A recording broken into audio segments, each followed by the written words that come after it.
figured we'd do something different. It's been a while. I'll say it. I'll be honest. I kind of miss that smoking, drinking motherfucker.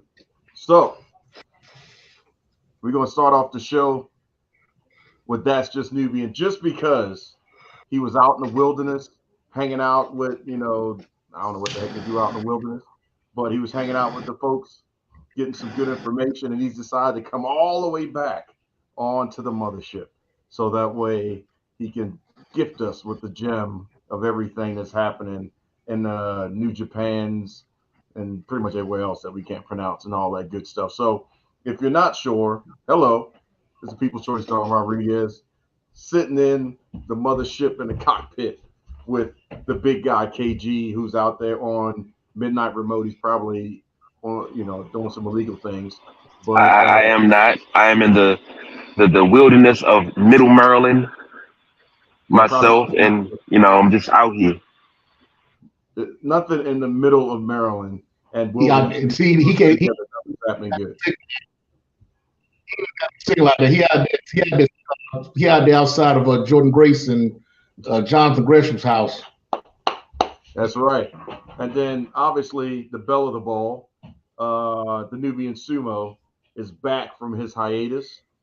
We waited for him. We could have went ahead and did a couple things, but man, there's nothing like having some Nubian in you. He got a background. He got some lighting back there. I think I see two scrippers on the couch. There's a lot of things going on in sumo land. So welcome back, sir. Well, thank you very much. I appreciate the introduction. Good. Yeah, I have been away for a while. It's hard putting James over. I had a nice time a couple of weeks ago on my camping excursion.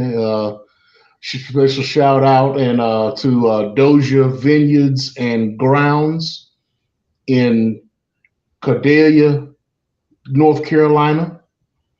It's a black man that got 150 acres, all his own, with a vineyard, with a wine vineyard, and a legal weed farm. Alleged. How about that? No, ain't no alleged. Ain't no alleged. No, it's barely. Yes, legal. This man is legit. He got his own CBD products got out there, putting out his own weed strains. He was even giving out samples of his stuff to get reactions from folks about how his weed reacts to them. So yeah, wow. They got his own liquor line. He's got a single malt scotch. He's got a bourbon. He's got a tequila. He's got a habanero infused vodka and a gin, along with a 5 expression wine selection. And all of these things are going to be out in the market soon. They were giving us samples of everything that they were putting out so that we can give our reviews and everything for it. It was a wonderful 2 days, and hopefully we'll be able to go back for our 5th anniversary. My cigar group, the Good Time Gang. Shout out to the Durham chapter of the Good Time Gang who put all that together. So yeah, I had a very good time. Very good time. Like cabins or something, or were you really camping like with No, I actually have a 10-person tent in my closet right now that I was sleeping in. Yes, but as of next year, if things go right, if things go as they're supposed to, the plan is for him to have 450 square feet units that he will be putting all over his property as Airbnbs. Oh wow! So yeah, it's nice. Like I said, it's out in the middle of nowhere. We had probably about 10 acres, 12 acres of nothing but open space to ourselves. It had a staging area with bathrooms, very, very, very clean bathrooms. I mean, wow. Oh yeah, no, these aren't outhouses. No, these are bathrooms, very much clean. I mean, when it went to the point now, I'm not one to use a personal bathroom to sit down on, but these bathrooms were very shitty. Wow. Yes, I took the pleasure in leaving some kids at the pool, if you know what I mean. Well, that's awesome. Yeah, in my head, I figured y'all were probably in some cabins or maybe sharing some RVs, but I didn't realize. Oh, there was some RVs there. Some that rented RVs. There was about 4 or 5 RVs out there. Then there were the folks like me who had our tents. So we had a small tent city. Everybody had the little pop-ups to where they hung out and chilled. Food area where we did food for both days. Um, we supplied a fish fry on Friday. We had breakfast on Saturday. We had smoked chicken and grilled hamburgers and hot dogs and other things along with the sides and everything on Saturday evening. So we supplied food that was included in the ticket price. It was like I said, it was very nice, very organized. We did very well. Had a lot of great reviews on it. And like I said, hopefully we'll be able to go back next year. They said they enjoyed us. We were the first. They've only been open for like a year, and we were the first organization or first folks to actually stay there overnight. So they never had anybody who actually stayed there overnight, but they're using us as a model for things of that nature in the future. If somebody wanted to do something like that, like a late night or overnight concert thing. Because we had DJs out there too till about 12 o'clock at night. Oh wow! And when I say it was after the DJ shut down at midnight and all the lights went out, when I say triple stage darkness, you couldn't put your hand in front of your face. It was plantation slave darkness with no Wi-Fi, nothing. I mean, if you didn't have a flashlight or power on your phone to use your phone light, then you was going by. And for some reason, Friday night there was no moon. I mean, it was dark. I mean, no clouds in the sky, but there was no moon. I don't know why that was or what happened, but there was no moon out there. It was just dark. Oh man! I found out y'all out there getting your freak on in the dark. Watch out for y'all. But go ahead. But it was a whole things that can't be talked about, things that can't be said from out there. What happens in the vineyard stays in the vineyard. That's right. But so plug it one more time. What's the name of the vineyard in case somebody missed it and they wanted to go ahead and go to it and check it out? Doja, Doja, just like Indonesia, Doja. For those that know, Doja Vineyards and Grounds. All right, cool. Subian, they have a website, so go check them out. Like I said, they got a lot of stuff going on, and black owned. So please take the time to should look them up and check them out. Awesome. They have to do a family reunion or something out there, especially since it covers everybody's needs. Oh yeah. So now that we got your back, it's time to get into the real routine. Tell us what obviously you've been on for a few moments, and then didn't see you pour a drink, so maybe you already got one. So go ahead and break it down for where you at. I gotta wait to pour. That's part of the whole situation. That's the whole part of the whole experience. I was involved in your situation. We are today smoking on the Caldwell Shadow King.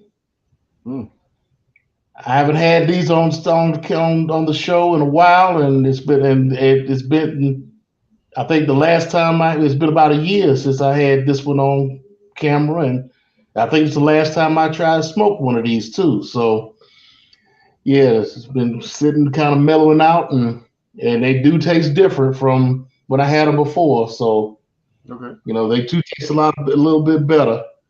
And also I have pulled out one of Don's favorite bottles. the Lusty Claw, you proof. Got the eagle there, Eagle Pride. North Carolina Central University 4-0. And for those that don't know who North Carolina Central is, they're the ones that put the 1 in 12-1 at Jackson State and against Jackson State at the Celebration Bowl and ran old Dion over to the PWIs. Yeah. Ooh, there it is. You hear that? That's pop? It's the pop. That's what we look for as pops around here. That's that genie in the bottle right there. Yeah. Getting good? Oh, yes. A damn tasty beverage. That is. So now that we done put over the Sumo and gave him about 11 minutes of playtime, KG, we don't want to make you feel like you left out. He's out there, as we talked about at the top of the show, in the dark, playing around. I don't know what he's really doing in the dark, but he's out there somewhere. So, KG, go ahead and say hi to the peoples. Well, I'm coming to you from the Bowser Dingo in the middle of Maryland. Just want to say good evening to everyone. Everyone's. Glad to have the Nubian Sumo back. The People's Choice Don Rodriguez, a.k.a. the Globetrotter. Always moving around. Puts more miles on his vehicle and his Sprinter Fly miles than I do, and I travel a lot for work. Oh, yeah, that's no exaggeration. I say, God dang. Let's examine this accent here for a little bit. What's going on? What's going on with the accent? Well, Nubian Sumo, when you're out in the woods in the Bowser Dingo in the middle of Maryland, you have to have the proper accent. You have to be satirically proper when you do it. So I'm being satirically proper with my houndstooth slacks and my black blazer. I have an ascot on. I don't have anything to smoke because I don't smoke. Beverage, Rock Creek Fruit Punch. Thank you very much. Yeah, you sounded like a ghetto Grayson Waller right about now. He's something, all right. I'm just saying. Get out there. Stop playing around. He may get fired. Oh, man. He may have to get future endeavored by the WWE. Better watch it. So, well, shoot, they got to pay me before they can fire me. Hell. Oh yeah, that's true. But then again, you never know. They can allegedly pay you after you get fired. So I'll take a good severance package. I'll take that. It's got to be 6 figures though. For the ideas they've stolen off this show alone, it's got to be 6 figures. 6. I'm being generous. I didn't say high or low. I'm just saying 6 figures. I'll take 6 figures off of that. Pay me my money. That's all we're trying to say. Just cut the check. But Sumo, you got to put some work in so that way you can earn your piece of the pie for this week. So at the top of the show, we played my favorite intro, allegedly.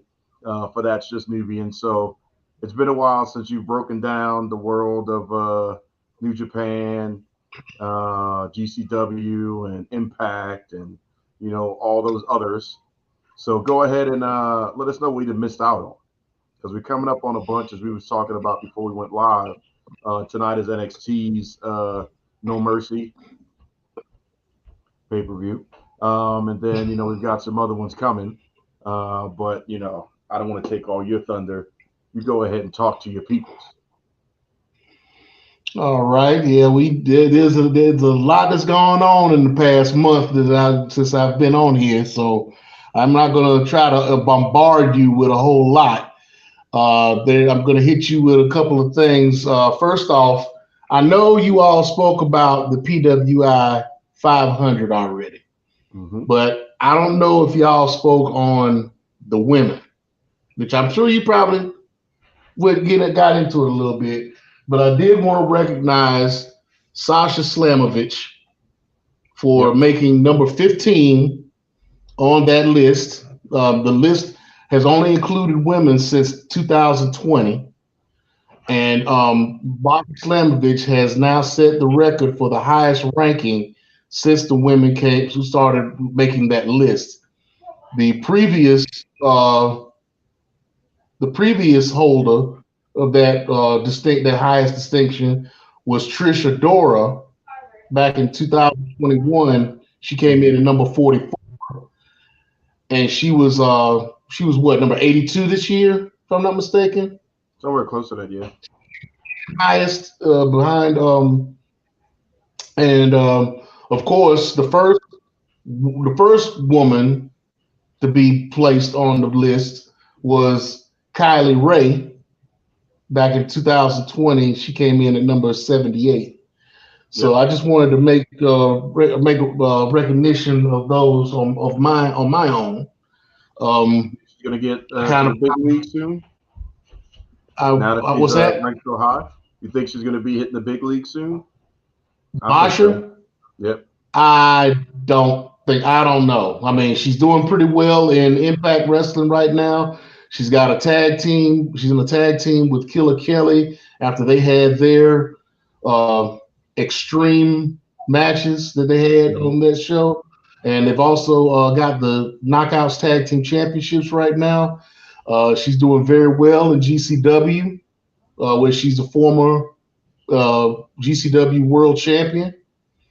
I really don't see her getting into AEW. Well, I don't see her getting into AEW or WWE anytime soon because she's doing so well on her own. I was thinking She's one of those. NXT. I think she'll be a not saying it's a step down, but NXT needs strong women at a certain caliber. And if they have to bring Becky down just to be able to put that weight in, I still think she would be great as an addition. I think it's about time Deanna Purrazzo makes her way over there. It's been Well, long Deanna overdue. is on its way to being Yeah. expired So here at the beginning of the year. there's some females in Impact that are due to, potentially if they wanted to, the way TKO is doing things, they could end up in NXT. Like I said, everybody doesn't need to hit the main roster yet, but if we fortify NXT, cut them a good little check, and get that women's division going, then they can feed that into the main roster over time instead of poaching, a bunch of women off and then you got nobody again and you're trying to build. They used to have, well, remember the four horsewomen and everything else, and then everybody went up, and then what? Now you're trying to figure it out because they didn't have the good depth chart like they should have. I think some strong names could come in at least to the NXT side, outside of the obvious one that's a belle of the ball right now that's going to the main roster because absolutely. But go ahead. I'm sorry. Oh yeah, they definitely cutting her a check and big enough to justify her being in the main roster. No, so that's yeah. So and then I kind of find it funny that they're gonna let her keep her name. Yeah. There was a name that was floating around. Everybody thought it was going to be hers, but it wound up going to somebody else that was already signed with them. That was part of the I don't know if it was part of the INL program or if they were just signed as part as as Just somebody in performance developmental. center developmental. But yeah, they already gave that name, so it looks like they're going to keep her as Jade Cargill. Which I And think is when they smart. introduced She's got a her brand. Friday, when they introduced her, they did the little segment on her on Friday night, last night. They even you even had Corey Graves using some of the stuff like the storm is coming and some of the stuff that AEW was using to kind of work her. So Well, yeah, they didn't trademark it. Tony didn't apparently trademark it. not. So, Apparently not. So legal why knew not what they use? could and could not do. But I think it's smart. The only thing I would hope they would change is get rid of the wig. Initially, right now, yes, but she actually, in my opinion, is a lot more striking with just her natural hair. You can put the extensions and do all that stuff, but I think she needs to separate herself from that and have a clear look, which we know will come through, the performance center as they work all that stuff out. But when she debuts at Royal Rumble, then I think the Storm-esque wig needs to go away. I don't know. I mean, that's his part of her that's part of her gimmick. So But I she don't know if changed they're the gonna. color. I don't know. I mean, Still yeah. Well, see, different color. if you change the colors, then you're going more toward like a um, Dakota Kai or somebody else, or who else has got that gimmick that they're changing the hair color? Was No, she changed Gargano's it a couple wife? times in AEW, but Gargano's well, she's a Gargano's whole other thing because changing, she's Candice LeRae. yeah, Candice she's doing LeRae. that She's pixie thing, so she's got a rainbow. But I mean, it could be black, but we can have like the streak of the white, or something like that. But just something that still shows that she's different instead of her obviously coming in because I don't want her to get typecast that she just shows up, she walks out. Oh, that's AEW's Jade Cargill, and then she's got something she's got to hurdle over because we know she's not going to get. We kind of got off the sidetracks, but we know, and KG, you could jump in. We know she's not going to get Bianca Belair right away. It would be stupid to put her in that avenue right away. So she's got to have not. some time to get there, and they're going to be able to cut promos against her, like, well, who have you wrestled, those type of things. But she still needs to have, in my opinion, a separate look to still make her, different, but good different. Well, Like they put money I'm behind sure her different. that with her gear. I'm sure they'll Yeah, be doing that with her gear. But I'm thinking that she's gonna keep that hair. we'll I see. mean, you got Bianca with the braid. Right. That set her off to be different. You know, so with the hair, I mean, that would kind of make her stand out a little bit amongst anybody else because nobody else would have that That look. that at least that color of hair. Yeah. So hairstyle. So but we'll see. Like you said, we'll see. Now, one thing that I did say around the last time I was on was that I had cut loose a certain organization because of certain pay-per-view that they did that I didn't agree with how they did it, and Yeah. I but remember there was a whole beef thing about that. yeah, there was. hmm So are you telling me But just like you did with NXT, you decided to go back and try it again? the NWA had their 75th anniversary show back at the end of Sucker. August. Sucker. There were some matches that were of interest to me, so I had to watch it. And NWA is now gone into a whole new era. After the 75th anniversary show, they have completely changed their whole dynamic right now because they changed every single title from night one of the anniversary show to their next show that Tuesday. They changed every title they have active. Wow. That's bold. Every title changed. Every title got a new champion. Wow. So going into night one, and I'm not going to go into everything. I'm just going to go into the title, the ones that were related to the title, so any titles rather. Daisy Kill and Talos, who came in as the NWA United States Tag Team Champions, were defeated. The Fixers came in as the champions. Jay Bradley and Rick and Baldegursky were beat by Daisy Kill and Talos. I'm sure you don't know who those are, and I didn't know really either because they came in during the time that I wasn't watching, so I have no reference to them. But they wound up becoming the new United States Tag Team Champions. You had Jack Cartwheel who defeated Alex Taylor, Eric Johnson, and Koa Lamoxana. And that match was a Jubilee Jamboree match for an opportunity at the NWA Junior Heavyweight Championship. So that'll come out later, or that'll come through later. Max the Impaler They defeated Kenzie Page for the women's television championship. Now, during my absence, there was a tournament that determined their new women's television champion, and Kenzie Page wound up winning that tournament. Now, this was her first title defense against Max the Impaler, and they wound up winning the title from her. So from Kenzie. So congratulations to Max the Impaler, who also was on the PWI 500. Yep. She's always good for wrestling. They are always good for wrestling a man. So notice I'm switching up my pronouns here because they go by they. So I'm trying to be sensitive. I'm trying. You see, I'm trying. See what happens. You come out, you go off for a while, you come back. You got off. Now for the NWA National Heavyweight Championship, which was vacant at this time, because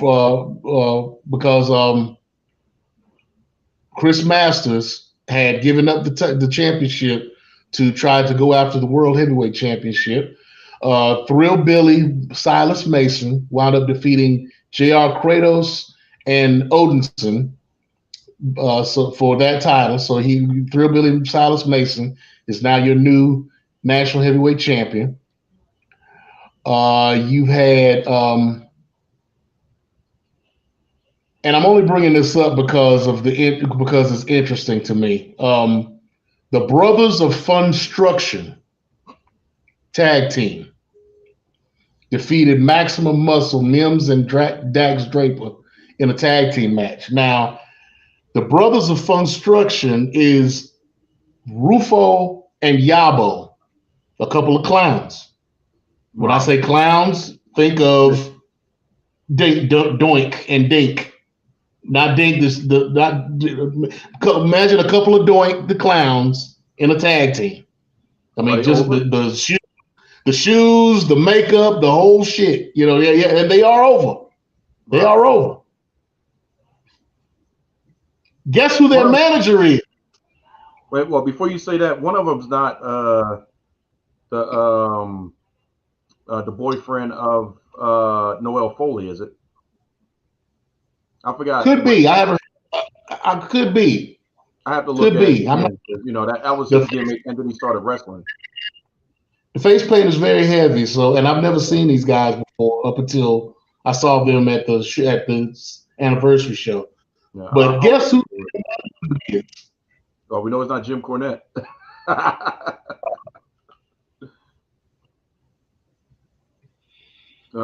When you think of clowns, who would you think of when it comes to clowns? Well, shoot, outside of Doink the Clown. I guess I can't say, because if I say it's going to be politically incorrect, now I might get canceled. Who you think? Probably going to talk about a politician. Yeah, that's what I'm thinking. I'm thinking of a politician that's a straight up clown. No, it's not a politician. This guy would be considered a clown himself. Oh, no. Al Snow. No. He's running OVW. Vampiro? No, close. This guy is actually in a feud with Vampiro. Vampiro is the manager now for La Rebellion, who I'll be talking about in a minute. But they are in a feud right now. This tag team and the manager against Vampiro and La Rebellion. La Rebellion at this point being the NWA World Tag Team Champions. But I'll get to them in a minute. But yeah, and Vampiro has had a feud with this person in the past. I mean, well, because it's about that season, I would say Gangrel, but it's clownish. And then if I had to go clownish and character, I would say Armando Estrada. But yeah, I'm drawing a blank. Think the oddities. Wait a minute. Now Blue I'm not meat? a lot. It's been a while on the oddities names, but it's not Cargan. Was it Cargan? No. Kurgan. Kurgan. Kurgan wings. And then you had I don't remember their names, but they were all weird looking. You got to give it to me. I can't remember their names. I can in my head I could see the oddities because I even remember the song, and them coming out there. Who sang the song? Insane Clown Posse. Yeah, I see Pete. Oh, Shaggy Two Dope, Violent J. There you go. Violent J. Hey. I wouldn't have went there because I'm like, that's a whole different thing. I wouldn't even put them still in the wrestling category. So you should have kind of is their manager. Yes. You should have said they kind of like Jugs. Then I would have thought Juggalo, and then that would have kicked in. What's crazy is I thought that Insane Clown Posse, I thought their career had been by Eminem. So is he taking bumps? Well, they're still around. They still touring. They still got their juggalos. So yeah, okay. they still. Like I said, I haven't heard too much more about them doing the wrestling side of it, but I know they still have their Coachella-esque events and stuff like that, just for the juggalos. Yeah, Shaggy Two has not made an appearance yet. Violent J has been around as the manager for this tag team. Is he taking bumps? He is taking bumps. Wow. Yes. Shout out to him. Next thing you know, David Arquette will be manager somewhere too. So next up was the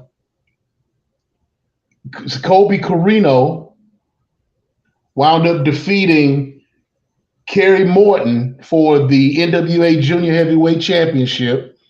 So Jack Cartwheel will eventually have a Junior Heavyweight Championship match against Kobe Carino at some point. Now, in the Burke Invitational Gauntlet, the final two in that match for a shot at the NWA World Women's Championship held by Camille, Kenzie Page, who just lost her NWA World Television Championship, wound up defeating Allison Kay for that distinction. So they will be having a match on the following night. You got for the tag team titles, you had La Rebellion, as I stated earlier, coming in as champion with Vampiro, and they ended up losing their titles. To who? To a tag team called Blunt Force Trauma. Now that's a name. So are they Mexican? No. Think about Doom. Really? Two big dudes. They've taken the Doom gimmick. Black long trunks, black boots, black masks, big black men. Okay. One of the men is somebody that you probably won't recognize the name, Marshe Rocket. Yeah. Was a guy who was a homegrown NWA guy. He had done some things around the independents and was a nice little baby face, was doing his thing and wound up getting hurt and disappearing and came back under this mask as Carnage. All right, I can get with that. His tag team partner is named Damage. Managed by Aaron Stevens, who you probably remember as Damian Sandow. Right. Guess who Damage is? Gotta give me some hints on that one. Formerly managed by Teddy Long. It's not Rodney Mack. Yes. What? It's a Mac militant. Yes, very much. Yes, it is. It's Rodney Mack. Yes, it Oh is. man. So size wise, that means that Roddy Mack put on some serious muscle then, because Yes, Roddy he Mack is. wasn't as big, back then. He was like Maven. Yeah, he has put on a lot of muscle. Okay. Uh, yes, and the guy Marshe Rocket is about 6'1", 6'2", and has put and put on some muscle during his time away as He's got to well. be the younger one, right? They actually do look like Ron Simmons and Butch Reed. Okay. They have that look along with all the black accoutrement, as we would say. So I'm with yeah, that. so yeah, I may have to watch it just for them. yeah, And then and, partner with Sandow is smart. and they do put up a pretty good match too. So I mean, they're very entertaining. Are they stiff Oh, from oh, what you they're can very tell? they are stiff. Good. Like I said, they're taking on the Doom gimmick to a T. That, but I say that's the thing right there. If they were working loose, then like I would believe it, but they got to be stiff, Yeah, or at least and then make it look like it. for the main event of night one, you had Camille defending her NWA World's Women's Championship against Natalia Markova, who she wound up beating. Camille wound up winning, retaining the title, uh, for bringing her to like 820 days or something Mm. around that nature Are they doing as it too? Women's champion. So you go into night two. You had the Austin Idol National Championship Battle Royal for the National Heavyweight Championship later in the show, and Jordan Clearwater wound up eliminating Zion. Zion being Austin Idol's son. So Mm. that match will be coming up here soon. Uh, Daisy Kill and Talos had their first um, United States Tag Team Championship defense against the Country Gentlemen, Anthony Andrews and AJ Kazana, of which they wound up retaining. For the NWA World Television Championship, you had Tom Latimer, champion, Okay. defeating Chris Adonis or Chris Masters, as you know him. And being that this was his seventh successful title defense under the rules of the NWA, he could actually cash in his NWA World Television Championship for a shot at the NWA World Championship, of Mm. which the following Tuesday on television, he wound up doing so. So there wound up being a tournament, a bunch of four way matches to determine who was going to end up being in the for the championship. The last I saw, Mims was one of the participants in the final. I don't know who the person is as of yet, but I'll update you on that the next time we have a That's So Nubian. Then for the women's tag team championships, Pretty Empowered, which is Ella Envy and Kylie Page. Kylie Page being the sister of Kinsey Page. Okay. Pretty Empowered is a trio, so it's all three of them together. Defeated M95, which was Maddie and Misa Kate. So you have Pretty Empowered is now the women's tag team champions rather.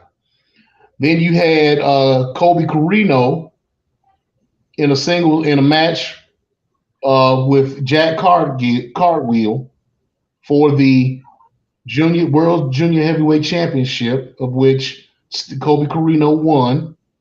So he wound up defending his title. Max the Impaler had a title defense against Ruthie J. Ruthie J being a new independent darling. She is taking over for what was her name? I can't think of her name right now. I had her name, but she's the newest. She's the newest black darling, indie darling on the scene. So she did pretty well. The match went about 15 minutes, and she did pretty well. So I'm looking forward to seeing her and what she's going to do in the future in the Independence. La Rebellion wound up defeating the Brothers of Funstruction in the tag team match. Violent J and Vampiro wound up getting into some blows, but they're looking like they're trying to lead up into a singles match for the two of them at some point. So that's why I brought them up earlier. So that's why I bring them up now. Um, you did have Matt Cardona on the match, on the card rather, going up against Kerry Morton. Kerry Morton, for those who don't know, I did mention him earlier. That's Ricky Morton from the Rock and Roll Express. That's his son. Mm-hmm. Um, then Blunt Force Trauma wound up defending their newly crowned, newly minted World Heavyweight Championships against Mike Knox and Trevor Murdoch, who have formed a tag team. Yeah. Mike Knox being a former heel, Mm-hmm. turning on wound up turning face here recently, and they formed a tag team. Wound up winning. They were the ones who won the Jim Crockett Senior Memorial Cup, and that's how they got this title match. Then for the NWA World's Women's Championship, Camille put up her title against Kenzie Page, who won the tournament the night before, and defeated Camille. So the 820-day reign has ended, and Kenzie Page is now your new NWA Women's World Champion, which gives all of the women's belts except for the television championship to the faction of Pretty Empowered. Was it clean? It was clean. Wow. It was clean. Yes. No shenanigans. So it was a pretty good match. I mean, Camille got all of her shit in, but it just didn't work out for her.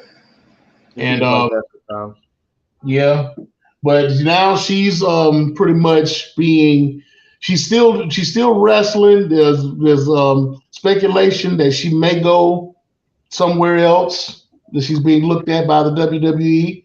There's speculation that she may retire.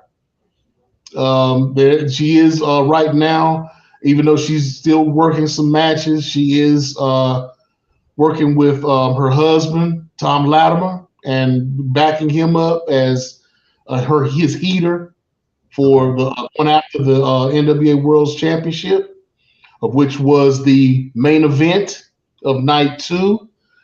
Tyrus still coming in as the NWA World's Heavyweight Champion, going up against EC3 with the stipulation that if Tyrus loses this match, he will retire from wrestling. And your new NWA World Heavyweight Champion, EC3. Not too long after this match happened, Tyrus went on Gutfield, his show that he has on CNBC with all those folks that he's on there with, and he actually made the announcement on air that he is now retired from professional wrestling. Right. So good luck to him in his future endeavors. I have watched some of the power shows since this went down, and they have been some pretty decent shows. They've changed their venue. They're not in Atlanta anymore. They're pretty much based out of, they've been moving around a lot, but they've been pretty much based out of Nashville here lately. Okay. So they've changed venues, and the look is a little different on television. The announcement team, the Velvet Sky, has left the announce team. And they've added a guy named Danny Deals, who's usually their hype man for their merchandise, They've added to the announced team with Joe Galley. Um, they still have their other announcer that does all their interviews and whatnot. That still is still there, but like I said, the look has changed. The just the whole production has changed pretty much since the anniversary show. And they also have a pay per view coming up. It's supposed to be a more extreme type pay per view called they're calling it Samhain, but it's spelled Samhain. And I'm not sure it's some kind of medieval type name that they got. I'm not sure what the deal is with it. Like I said, like we were saying earlier, they're having a hard time trying to find names for these pay-per-views now. So, uh, but it should be, well, I'll see what's going on with it if I can get the feed to it. But that's it for the NWA. Like I said, they've really impressed me with that, so I'm gonna try to get back into them as much as possible. Now, going on, there's some news coming out of MLW where MLW, CMLL, and New Japan Pro Wrestling have gotten into a collaboration, and they are putting together a show that's going to cross all three organizations sometime next month. Now, the only show that they have going on is a show they're calling MLW Slaughterhouse, which is going to be on the 14th of October in Philadelphia at the 2300 Arena. They haven't put together a card for it yet, or put out a card for it yet. But right on what I'm seeing right now, you have Matt Cardona on here. You have their World Heavyweight Champion Alex Kane. You have Jacob Fatu and Selena Del Rio. Looks like she's re-signed with MLW, who is a very interesting manager that had left MLW for a while. They just re-signed her, so she could be bringing people. She could be bringing some people into a stable under her, if not starting at this show at some point down the road. So I'll try to keep you up on what's going on with that. Now, as far as New Japan is concerned, it's probably best that with everything that's been going on, they've been doing their Road to Destruction tour here recently. It's probably best that I go through the champions and give you an update on what's going on with the champions, and that'll give you a rundown as to how things are going with them at this time. World Heavyweight Champion is still Sonata. He's been into a feud with Evil for the championship. Evil wound up taking or stealing the championship from him at one point. When Sonata came into the United States and was wrestling in Impact Wrestling for a few matches. So Sonata they have a show coming up on the 9th, which will be the end of the Destruction Tour, where Sonata will be looking to win the World Championship from Sonata. Your IWGP Junior Heavyweight Champion is still Hiromu Takahashi, of which on the 9th he will be defending that title in a 3-way match against Speedball Mike Bailey and you all's favorite Leo Rush. That's your boy. Yeah, I mean, hey, I've said, I give the devil his due. Ever since he's been dealing with New Japan, he's had a whole new outlook. He's been looking a lot better, and I mean, he's actually turned on Impact. He's actually turned heel, and is in a little situational faction with Moose, Mike Myers, and not Mike Myers, but Brian Myers and Bully Ray. Oh wow. He's in that faction kind of under duress pretty much because they keep saying that they need him. He needs them in order to do what they need to do. But he's like, I don't really need y'all, but I'll take advantage of the situation because of because of y'all. You know what I'm saying? So now the never open weight champion is still David Finlay, the leader of the Bullet Club. And you'll see that there are a lot of Bullet Club members under his watch that have championships right now that I'll be getting into. Your New Japan World Television Champion is still the first and only Zack Sabre Jr., who will be in a match for Wrestle Dream, which we'll be talking about here in a little bit, with Bryan Danielson. He won't be defending the belt. I'm still looking for the match with him and Samoa Joe to unify the television championships, but I'm thinking that they might be sitting on that one for a minute. Yeah. Your strong open weight champion, who is also now your Ring of Honor World Champion as of this last pay-per-view, is Eddie Kingston. Mm-hmm. He will be defending both titles here at Wrestle Dream against let me make sure I get his name right.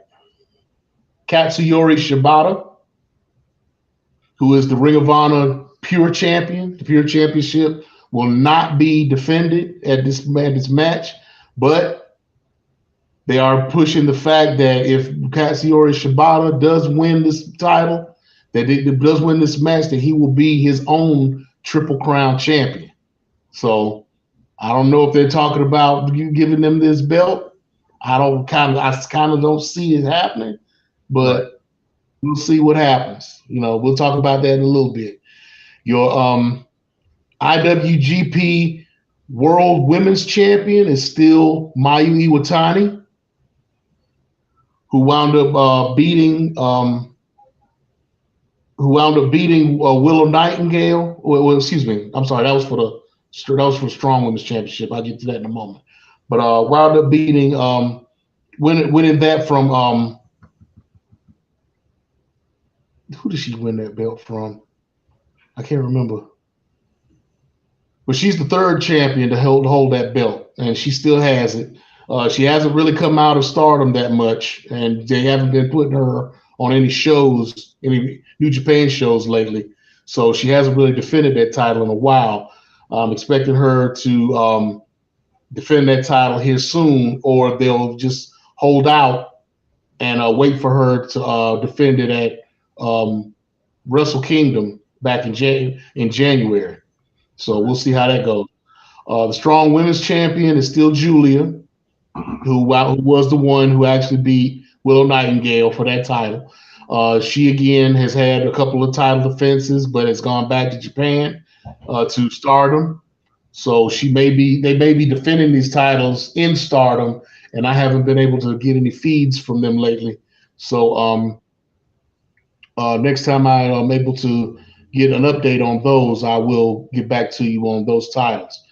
The IWGP Tag Team Champions, Yoshihashi and Hiroki Goto, or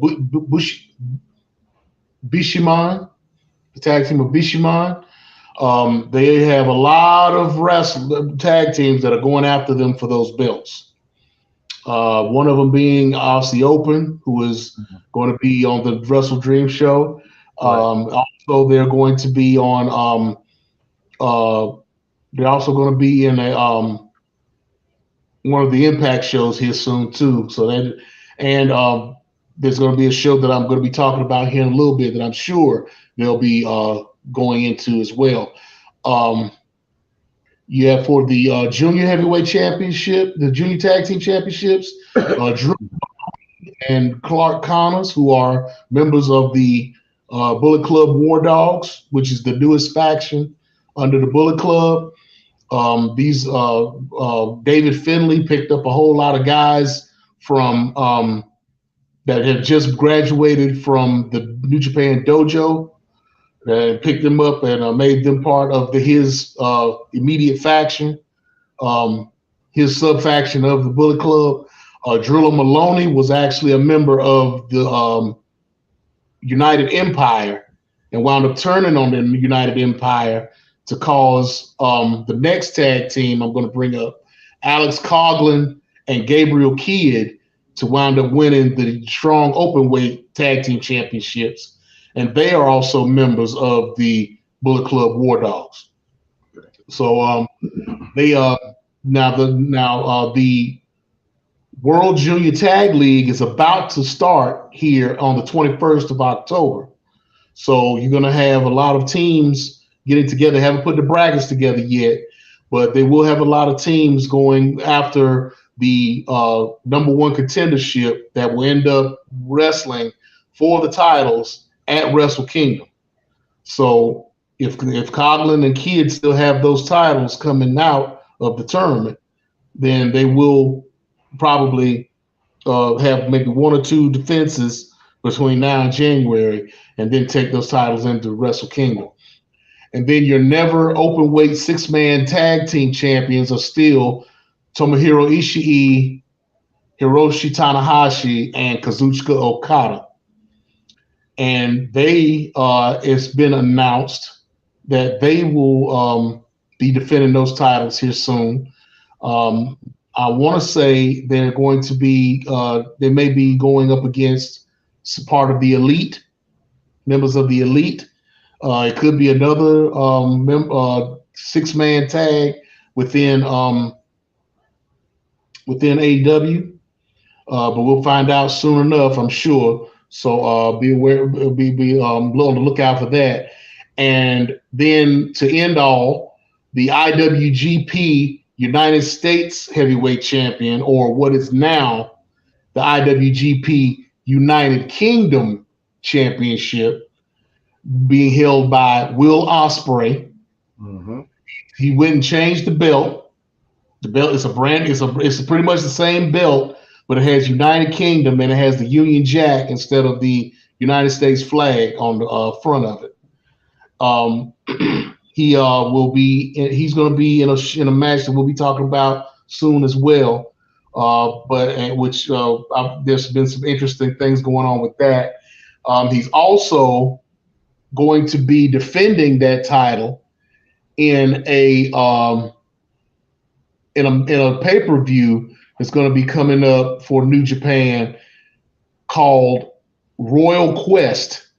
Royal Quest is going to take place on Saturday, October the 14th.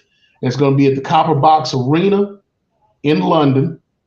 The Copper Box Arena is the main venue for Rev Pro Wrestling, which is where Zack Sabre Jr., Grado, Will Ospreay, and the Aussie Open, and a bunch of other English wrestlers have plied their trade within Rev Pro, Progress, ICW, and other different organizations. They use the Copper Box Arena a lot. So Zack Sabre Jr. will be defending the IWGP UK Championship, US Championship, against Zack Sabre Jr. at this event. So Zack Sabre Jr. and Will Ospreay are going to be doing a lot of moving around here, here in the near future. And as I stated already, October 21st, there will be the Super Junior Tag League. They'll be starting. That'll run through November the 3rd. Once that bracket has been put together, I'll let you know what that is. And as far as the card for the 9th, which is the Destruction, the end of the Destruction Tour in Ryogoku, which will be on Monday morning, or Sunday night, early Monday morning for us, but like Sunday afternoon on our time. You're going to have Leo Rush and the Leo Rush, Mike Bailey, Hiromu Takahashi match for the IWGP Junior Heavyweight Championship. Tama Tonga will be going up against David Finlay for the Never Openweight Championship. For the Strong Openweight Tag Team Championship, Alex Coughlin and Gabriel Kidd will be defending against El Phantasmo and Hikuleo. You have for the IWGP Junior Heavyweight Tag Team Championship, Drilla Maloney and Clark Connors will be going up against Kushida and Kevin Knight. There'll be a grudge match with Chase Owens versus Tonga Loa. You'll have the final of the best of 7 series, which is tied at 3-3, of course. Again, Master Wato, Shota and Yuji Nagata going up against Minoru Suzuki, Ren Narita, and El Desperado. You have for the Never Openweight 6-man Tag Team Championships, Tomohiro Ishii, Hiroshi Tanahashi, and Kazuchika Okada going up against the Impact Wrestling team of Alex Shelley, the Impact World Heavyweight Champion, Chris Sabin, who is now the 10-time X Division champion, and Josh Alexander. And then you have a 8-man match, Bushi, Yota Tsuchi, Shingo Takagi, and Tetsuya Naito, who is now, because of the G1 tournament being over, is now the #1 contender for the World Heavyweight Championship and will be holding the contender spot at Wrestle Kingdom against whoever comes out as world champion by that time. And interesting side note with Tetsuya Naito, in Tetsuya Naito fashion, he has, in the past, they have had a briefcase for the title, for the contender, the G1 contender. In the past, Kazuchika Okada has brought out version 4 of the IWGP Heavyweight Championship to hold that as the title, the representation of the G1 title.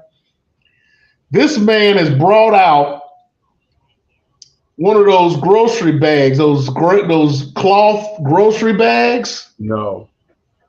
And has put on their G1 Climax title claim holder in Japanese, and is walking around with that instead of like a briefcase or the belt, and it's funny to me. So yeah, it's but hey, that's what you get with Tetsuya Naito. He's always got to be against the grain. So Los Ingobernables de Japón, had to get that in for you, which will go against the United Empire team of Jeff Cobb, the Great Okan, Hanari, and Callum Newman, who is the newest member of the United Empire that I have to learn a little bit more about. And then in the main event, it will be Evil versus Sonata for the IWGP World Heavyweight Championship in a lumberjack death match. Oh, what the hell? So everybody injured.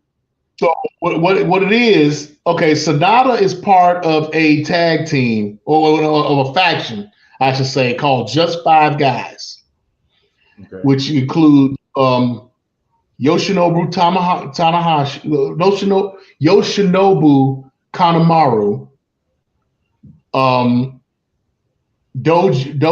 Doki, Tai Chi, Sonata, and Taka Michinoku. Taka's still out there? Yeah, yes, Taka's still out there. And I got another name for you too. Evil is part of a faction is a leader of the faction called the House of Torture, which is Yujiro Takahashi, Evil, Sho, and Dick Togo. Dick Togo being one of the members of Kaientai. Right. Yeah, that's what back exactly in what I'm about to say. That was the time for your pee. right. So the only member of Kind Tide not included is old boy, number one announcer. What's his Yeah. name? Yeah. Funaki. Funaki. Yeah. Funaki. Funaki's the only one missing right now. So Indeed. they right. Hold on. You said show. He used to go by Show Funaki. That's not the same one. No. No, this is show that used to be part of the tag team with Yo back in the day. They were they were IWGP Junior Tag Team Champions under Chaos with Rocky Romero. So this isn't the same guy. This is a young cat. These two guys probably been in the business about 5-6 years now, and came and went through the dojo system. So I forget what their name was back in the day, but yeah, they've split up. One is on under Chaos, which is Yo, and Show became a heel and became as part of the House of Torture under Bullet Club. Now, all of these guys are going to be around the ring and in a lumberjack match for a lumberjack match. Now, here recently they had a show where there was a tag team match, an 8-man tag team match, and Yoshinobu Kanemaru wound up turning on Just Five Guys and joined the House of Torture, which is why I have on his shirt today. Ah. There's the plug.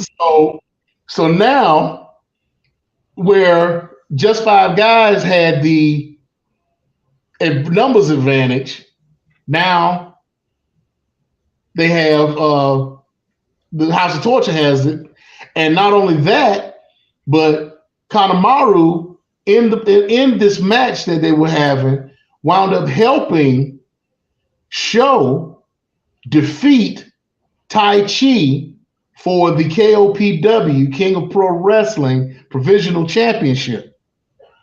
So now Show is now that champion, and if he holds that belt until the end of the year, then he becomes the 2023 champion for that belt, and then they will have a turn to start that belt over at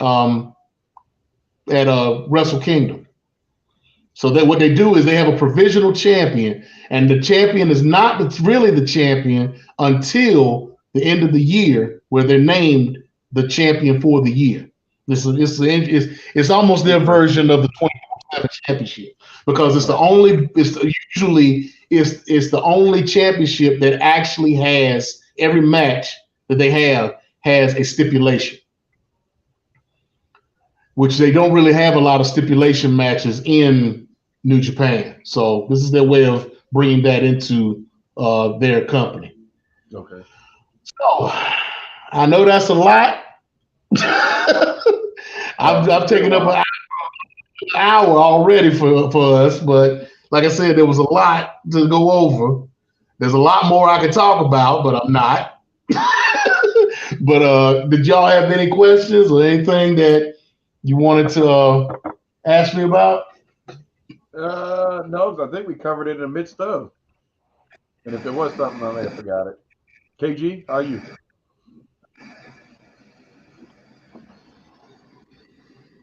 I'm good on my end. All right. So until next time, that's just Snoopy. There you go. So I guess this actually works out good because I get to say it, or actually we'll let KG say it, but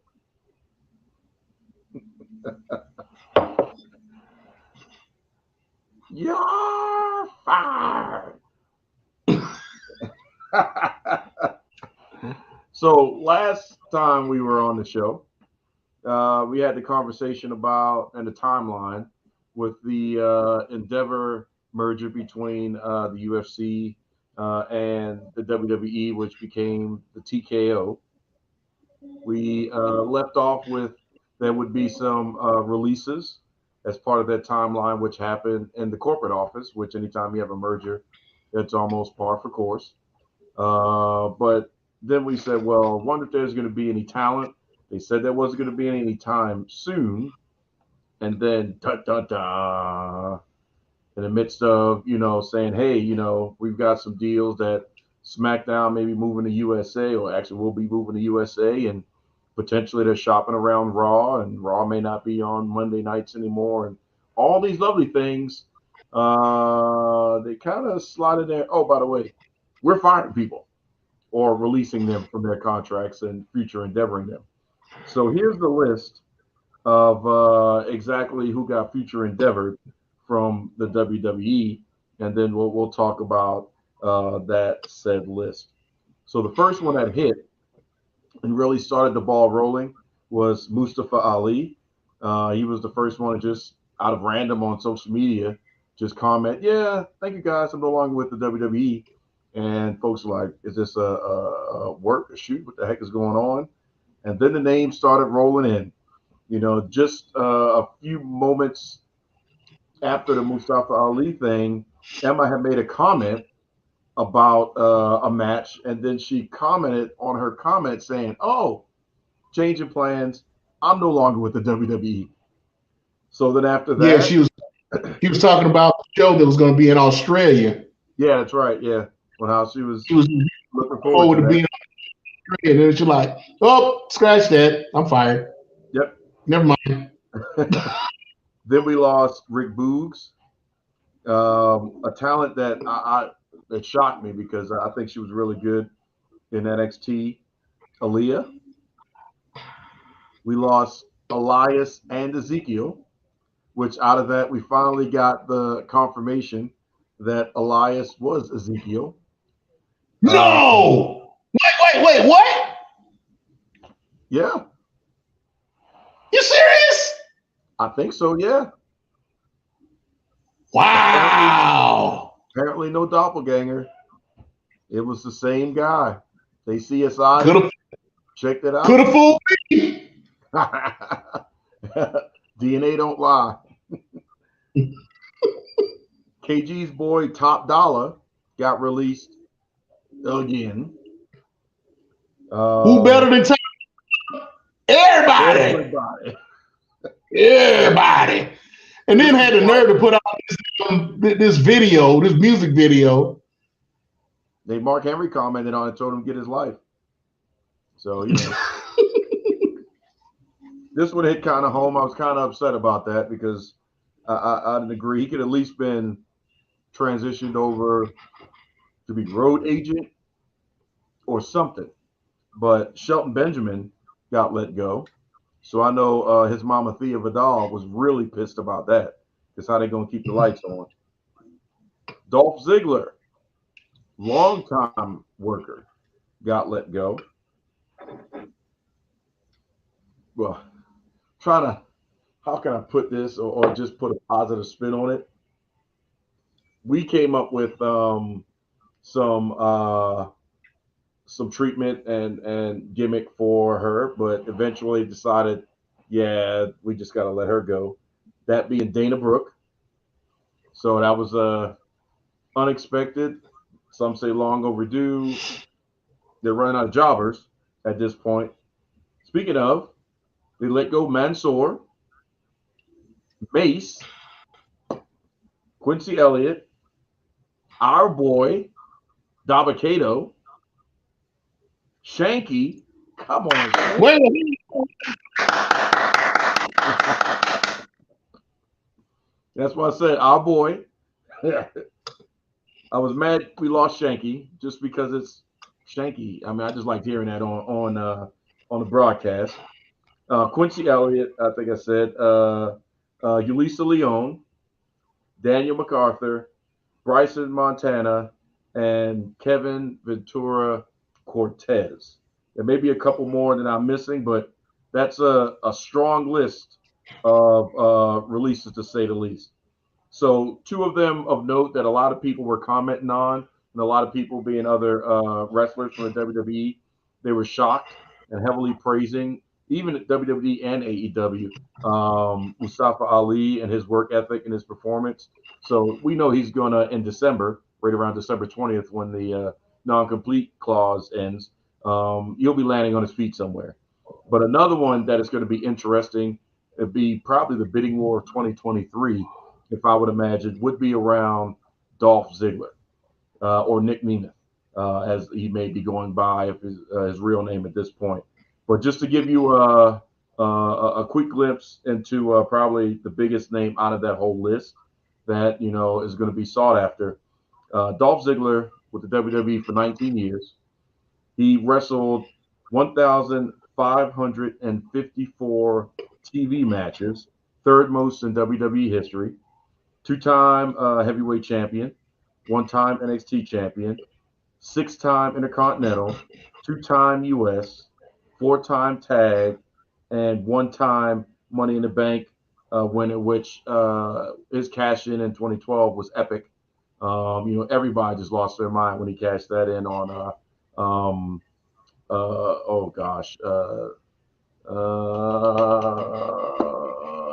the Mexican wrestler. I still got Armando Estrada in my head, but what's his name? The one that stage.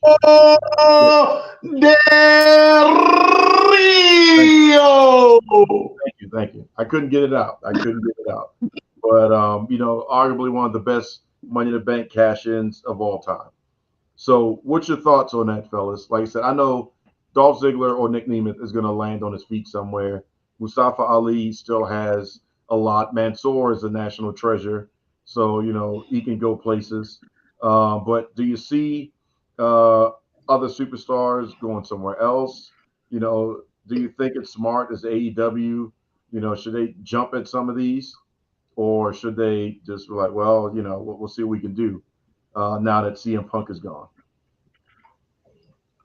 Well, I'm sure that Masay is glad to be out from under Mansoor, because he came out of an interview and said, I'm the one taking all the pins because Mansoor can't take it because of the deal that the WWE had with Saudi Arabia. So I'm sure he's glad to be out from under that. They've been out from under that. And if they do wind up doing something together in the independents, he'll be able to at least pull his weight some, taking some of these bumps and taking some of these pins and whatnot. Right. Until the Benjamin is concerned, I'm sure he's going to get right back on his feet somewhere as like you said, as a producer, an agent, a trainer, something. Put him in NWA, Shelton. I think he'd be NWA soon. I'd put him in NWA, and I'd go out and I'd find old boy. What's his name? His former tag team partner. Tag team. His tag team. What's his name? Charlie Haas. Yep. Yeah. Get them together. I mean, hey, if the Dudley boys get back together for one more run, let them get a run in with Blood Force Trauma. Why not? Yep. Put them in there with La Rebellion and the Clowns and all these different them two against Trevor Murdoch and Mike Knox. I can see that. I can see that. I can see them in the Jim Crockett winning the Jim Crockett Senior Memorial Cup. I can see that.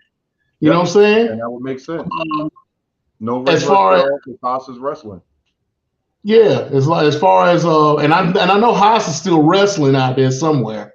Yeah. He's doing some shows. He's not doing anything on a regular basis, but I know he's still working the independents a little bit here and there. Mustafa Ali, I'm sure he's going to end up in AEW, if not Ring of Honor, at some point. I ain't worried about him at all. Now, Dolph Ziggler, Dolph is going to end up hooking up with his brother in AEW. I got a feeling they're going to put them together, because this will be a reason for them to build up his brother So that and to bring Dolph in, and then have them be a tag team for a while. Maybe even have his brother turn on him because his brother is pretty much a heel anyway. Right. So there's a lot of room to move in that. But so I can see Dolph going and doing the Matt Cardona thing for maybe a minute if he doesn't go straight to AEW. I can see him going to a lot of different places and just getting his feet wet in the independents for a minute. But I'm thinking that AEW is going to try to jump on him right away. But the person we haven't talked about yet might show up tomorrow. Well, I was going to get there first. I was going to cover this stuff because that wasn't a firing. That was a contract is over. Yeah, but we'll get to that in a moment. We'll get to that. But go ahead, KG. I'm sorry. I'm making up for lost time. I'm doing all this talking. No. Because I'm agreeing with you. But here's one thing that you gentlemen missed. We got 4 people on this list. 4 that have been in writers' hell. They've been. You would think they're in a doghouse. You have. We wrote out several ways for them to use Dana Brooke. They didn't do anything. Mustafa Ali, you had everything going with him when you put him together with Aleister Black. Mm-hmm. It was him, Aleister Black, Ricochet, and Apollo Crews. You had something going there. You wouldn't cultivate it. You had something going. Yep. And pre-pandemic, when he was coming out with the mask with the words coming along around it, he was white hot. You didn't cultivate it. Shelton Benjamin, he's been in purgatory for the longest. You bring him back with the Hurt Business, then you drop him, then you bring him back, then you drop him. Like, what the fuck, WWE? Like, it writes itself. You don't even have to do anything. And then Dolph Ziggler, like, white hot. Then you just take him off TV, and then it's like nothing. Basically, stay home and collect the check. We don't know what to do with you. But it all writes itself. These were probably, a lot of these were some of the dumbest firings that I've ever seen in my life. And I know, it's a part of the job. It's the work environment. It's what happens. It's a business. When you look at Elias, hello, I'm Elias. That whole thing right there, that run right there before he got hurt. Then you bring him back as what the fuck? What was the brother name? Ezekiel. You fuck up everything. When all you had to do was bring him back as Elias. Yeah, there was, but he wasn't a wrestler. He wasn't a wrestler, but yeah. I don't remember his name though. But yeah, that was a third. But you it writes itself. You messed it up. Everything that everybody was chomping at the bit for and was loving, you messed it up. You messed it up with Baron Corbin. It's so many people that WWE has messed up creatively. It's not even funny. And I'm not going to sit here and bash the company because it's not totally bad. But the product is starting to become real shitty because they don't have any fucking writers. And I'm tired of saying this every single week. We do this show weekly. And every week, if we got 4 weeks in a month that we do this show, at least 3 out of those 4 weeks, I'm bashing the writing that WWE has. Like you're supposed to have the best writers out of every brand. Okay? But you recycle the same shit, the same people, and you have talent, but you choose not to use it. You're becoming the modern day the modern day WCW. That's what you're becoming. Or they stealing stuff, just like they stealing who was the Pretty Deadly? Yep. Yeah. They stealing the next strong thing from the Kingdom and Ring of Honor. Mm-hmm. Stealing the next strong gimmick. I was like, man, really? Aiden Strong, really? But what's that? Ain't Pretty Deadly? Which one was the models? That was Pretty Deadly, wasn't it? No, you talk about Pretty Deadly. No. I'm sorry. No. I'm sorry. That's not Pretty Deadly. The ones that were the models. the what's his name? Fandango and what's his and Fandango and Tyler Breeze. what's his Tyler Breeze, yeah. Yeah, and one of them got released. I think it was I can't remember who it was. It was both of them eventually, but And then Tyler Breeze went second. But it came out. Up, down, brought back Tyler Breeze and Evans. It came out that they wanted to do a thing with Cody Rhodes. They wanted to have Cody Rhodes break somebody's nose, and was like, if Cody breaks my nose, it'll give me that edge that I need to get over. The writers wouldn't go for it. Cody was all for it, but the writers wouldn't go for it. That was Mansoor. Yeah, Mansoor said that. Okay. And he was like, that'll give me the edge I need because I'll be wrestling with the face mask. God damn it. I'm sorry, y'all. My fucking neighbor, like loud ass music at fucking 10:30 at night. Like I'm already on one. Like, please. Oh Lord. Help him, Lord. Help him. Anyway, I'm sorry. I apologize for the background noise because this is unprofessional. And I really want to say something, but I'm gonna go ahead and chill. But the thing is, he says that this right here is going to be, my edge. This is just going to give him my edge because I'm going to wrestle with the face mask and everything. And it's going to start a feud with Cody, and I may not get over all the way, but it'll put me on the map. That's all they were asking for. And they wouldn't go for it. Well, this is where you got shitty writing. You can't lose. But here's the thing, he can't lose. Broke, you got to lose. Not necessarily. Becky Lynch got her nose broken, didn't lose. Yeah, but there's got to be a loss if you're running a program. You can't win every single program and be believable. Disqualification, the same way. Job Squad, and then No, the same way Triple H didn't lose for 6 to 8 months because it was always disqualification. Every time he was in danger of losing, China came in with a low blow. But who are you talking about? You talk about Triple H. Yeah, of course. But what I'm saying is you can still honor the contract. You don't have to go away from the contract. You can still honor the contract and do everything. But this is shitty writing. I wouldn't believe it. It's not for you to believe. It's to get them over. Once you get them over, that's it. Once you get the crowd to eat it up like Valium, it's fine. It's all right. I would do a screw job type of situation, but it would be Mansoor calling it in the ring. So it had to be an investigation. It'd be a huge work and all that stuff. But Mansoor would have to take the heat on that. And then, he do the call so that way it's not a breach of contract with WWE. They wouldn't know when it would happen. Mansoor would have to, take the L. And then, it all becomes something. And then Mansoor cuts a promo to get heel heat. And then I could see that happening. That'd be that one. Yeah. Limit. And then the next time they go to Saudi Arabia, they really gonna disappear. No. All they got to do is cut Saudi Arabia deal. Hey, you ain't got to pay us this much money. We'll do something extra for you. Who you want? Who you want to come back? We'll work that out. Goldberg. Yep. You want to take the wrestler again out of retirement? They want Goldberg. So. Undertaker, Triple H, and Shawn Michaels versus China, Chris Benoit, and somebody else. They'll make that match happen. Shoot. Playing around. I think I lost y'all.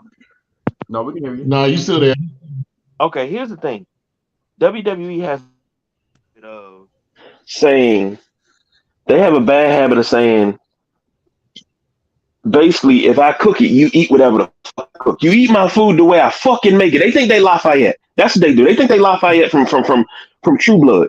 You eat my food the way I fucking make it. No, I will not. I will not eat the tripe that you serve to me every fucking week. It's bullshit. Like the writing has become straight bullshit. Like they don't even try. That's the problem. I do. Because here's the thing. Sound like he's a squirrel or something. What's going on? I don't really care for all these firings because you fired a lot of talent. And you fired talent that never really got a chance. That's a problem for me. That's a big problem. You firing people because, okay, let me rephrase that. You releasing people that never really got a goddamn chance. Now, I think everybody that they release will catch on somewhere. Justified, though. Some of them are justified. I said, just some of those are justified though.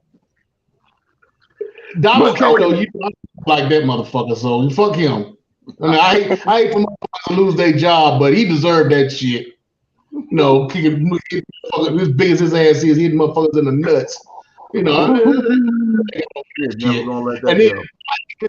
And then why would they even bring back Emma? What was the purpose of bringing Emma back? Because who she's dating? She's dating actually, wasn't it Madcap Moss?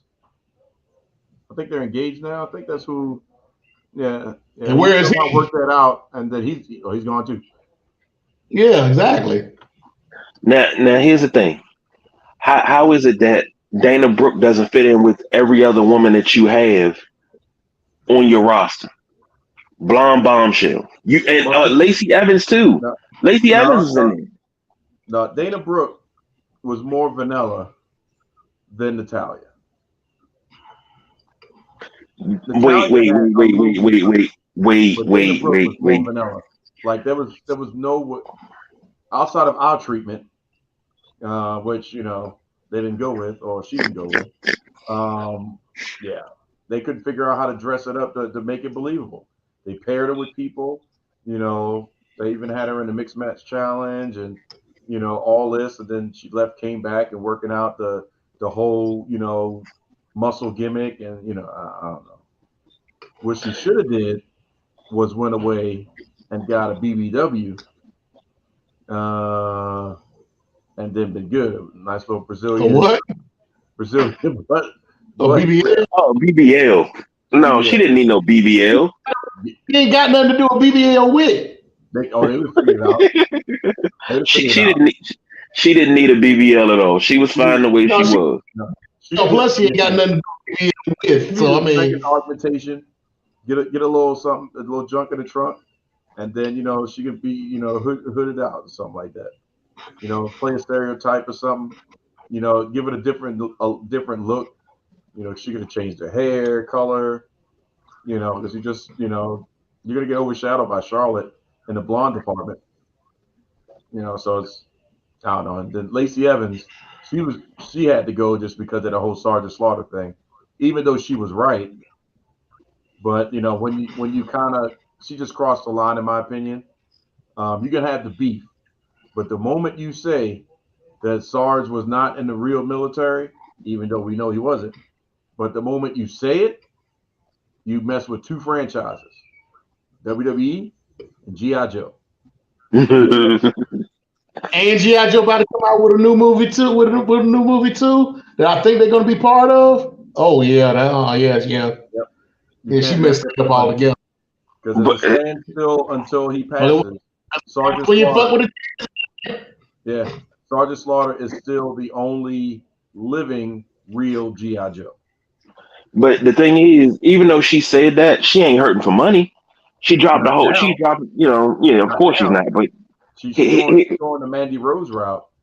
Plus, she living a farm life, so she's running a sustainable life anyway. So she can grow whatever and do those things and stay at home and take pictures and break the internet. But they should have her only things out. Just like Mandy just went to herself. Yeah, well, Mandy been skirting that for a while. She might as well just go ahead and take it all. So she's done that too. She might just go ahead and commit to the next level and call what is that? Pornhub, Vivid Video, whomever. Just don't go to the people that actually that was Vivid Video that did One Night in China. So, you seem like you got them on speed dial, don't you? Huh? It seems like you got them on speed dial. Hey man, I spent a couple nights. We got the bookmark. Hell yeah! Don't act like you didn't. Fast forward to that scene. Like we're gonna bypass all Xbox stuff. Let's get into it. The prelude. Like you didn't. We all know that first major incident was, she gonna be in what? Playboy. I'm gonna have to go cop that just to see, because we just had to have the answer question. Was there something there or not? We just need to know. That determines what we're gonna say about Triple H. So once is she a Sheila? Yeah, exactly. Once Is the she is questions Sheila? answered, She's not Sheila. we was good. Speaking of questions answered, have y'all seen the rumors about my boo Stephanie possibly being single? I know it's rumors. You never know. But all I need is a shot. I'm like Chris Rock. I just need one rib. Just one rib. Just a Well, drive by. Just a drive by. Like, sorry, Trips. I don't know what to tell you, but 9 months from now, my guaranteed ticket to WrestleMania will be here. One shot. That's all it's going to take. Just saying. For sure. Like, everybody know. It's like, oh, you cheated. No, they all knew. They knew if there was going to be a shot, that's the one. Talk about a hall pass, get out of jail free card, front door special, whatever you want to call it. Yeah, it's gonna come out. It's gonna come out that Stephanie cheated, and then this motherfucker gonna come out. Yeah, it was me. It was me all along. but Like, hey, Sumo, you heard what he just said though. He's talking about front door special, knowing that ain't what he's trying to get. He trying to go down that dirt road. He trying to hit that back door. I'm That telling you, Hershey wherever Highway. getting tickets. Hey, I'll bring y'all Trying to go along. mud butt. I'll bring y'all along. That's good for at least a 4-pack of floor seats at WrestleMania. Come on now. We could be seat holders, seat fillers, or whatever they got. I don't care, just as long as I'm there. And then You trying to be her seat? Who you telling? Secret lovers. That's what we are. Shoot. God dang, I have everything recorded too. We're not even going to talk about that. But this guy. going back to one less thing about the A's, the E's, and the W's. Sumo kind of alluded to it, so we could talk about it. I thought it was going to happen at Arthur Ashe, but it didn't. So the rumor mill and the potential for, we'll just call it Adam Copeland at this point showing up tomorrow at Wrestle Dream still could be a thing. Y'all happy about it? Don't care? Intrigued? What's your thoughts? Go ahead, KG. I'll take that. I mean, if it happens, it happens. But if it doesn't, I'm not surprised. But I'll take it. You think he's still going to do his little weird edge run on the entranceway when he comes out? Probably. It'd be kind of weird. Like, you can't do the same thing. That's unique to WWE because then it's a whole package, in my opinion. You come out there with that weird edge run, it'll look weird. Because then you won't have the same theme song. But then knowing Tony Khan, he'll probably have something close to that anyway. It won't be on his day. It'll be like around about 4:30. I see clearly. Something like that. You're like, oh man, you just stole something else. But what about you, KG? You know what? Funny story about that. I had a manager, only manager. Let me rephrase that. Well, yeah, that's the only manager I have a rock bottom. I rock bottom and I stuck. My other manager, the one that's sitting actually would be my right if I was on the camera. That's the one that used to rock bottom me. But because you couldn't get the move in. Well, he was always too quick. He was always a step ahead. I was young. I'm older now, but I'm younger than you still. If you think about it, well, at least they stole it. At least you wasn't like a boy got hit in the nuts by that motherfucker. But go ahead. Who started the dab into the rock bottom? What's up, yo? Wow. That was you. Yeah. I'm OG getting robbed. Yeah. But I was, when I hear Ed's music, it always pumps me up to make me go do some work anyway. But if that music hits and he comes out, that crowd is going to be electric. It's going to be the talk of the town for at least a week and a half. Remember Stadium Stampede a couple of years ago when Matt Hardy got hurt and his wife wasn't too happy about it? It was the talk of the town for 2 weeks. If they pull this off and it happens, talk of the town for 2 weeks. This is going to put AEW back in the front. Well, back in the forefront where they'll be talked about a little bit more in the same breath with WWE to put them back where they need to be if it happens. The only thing I don't like is that, the only thing is that, I would have rather this happen in the wonderful world of kayfabe because everybody is just looking for it to happen. So then when it happens, yeah, you'll pop, but you knew it was happening. There's no mystery to it. It's just like, well, Well, it's more how it happens than it actually happening. but then we did have a So kayfabe moment when Lana showed up. When Lana came out, like, what? I marked out for yeah, that. nobody was thinking about her though. Nobody was looking for her. Exactly. So yeah, But so the fact that people just started, somehow zeroing in that, oh, his contract's up, he's going to AEW. He could have kiboshed it and then said, I'm not going nowhere. I'm WWE, friendly and stuff like that, and we good. So that way, let it roll with me. I'm going to act doing something. Played it off, and then showed up, got you. You know, and then it's like because the you don't know bit where where in he the goes show if he to goes. the MJF I mask. mean, They're like, who's that? because they got it where it's looking like he's the guy behind the mask at the end of That video. Rampage. Right. The video, those guys that jumped Jay White, they're making it seem like that's him behind the mask. Mm-hmm. That could be Dolph Ziggler. True. He could come out during MJF's match and kind of challenge him for the championship.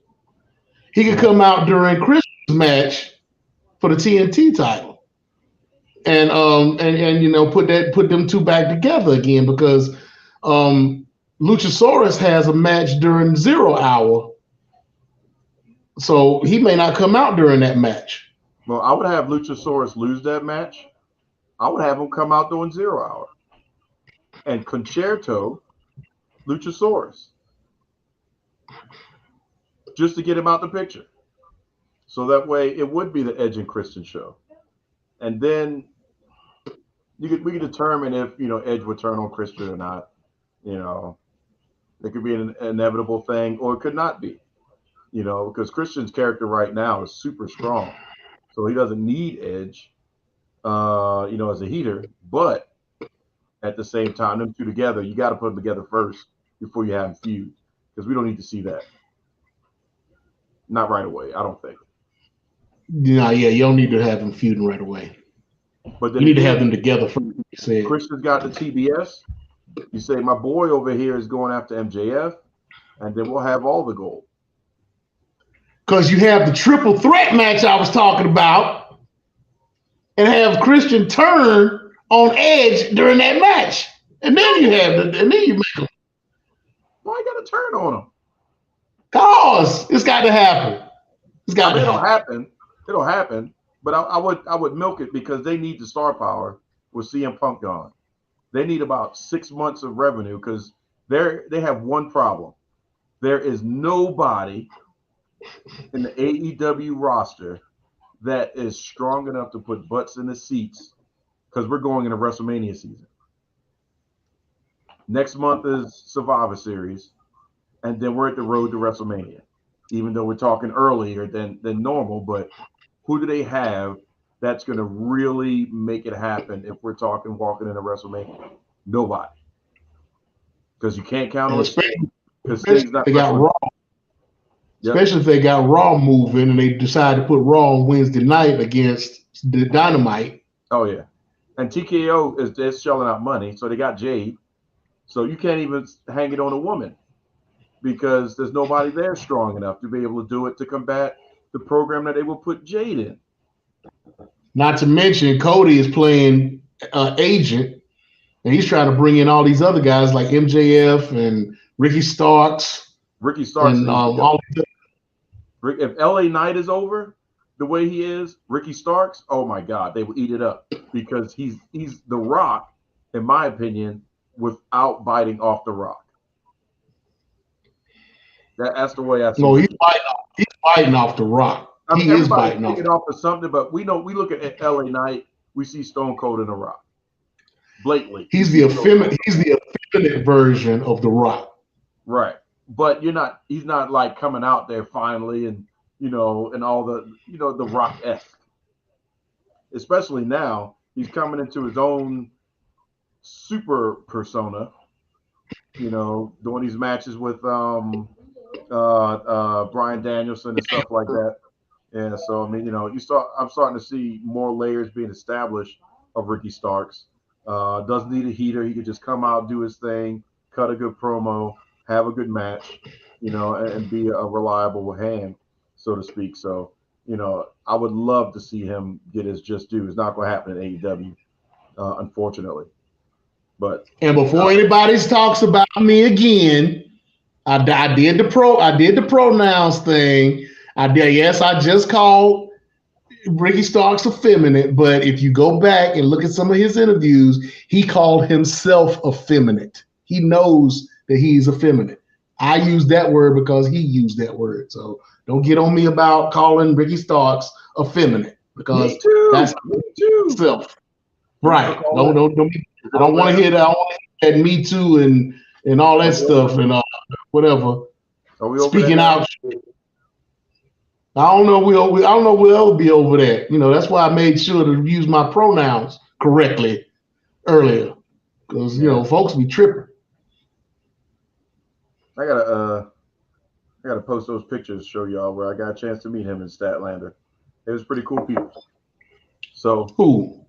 Statlander and Starks. Oh, okay.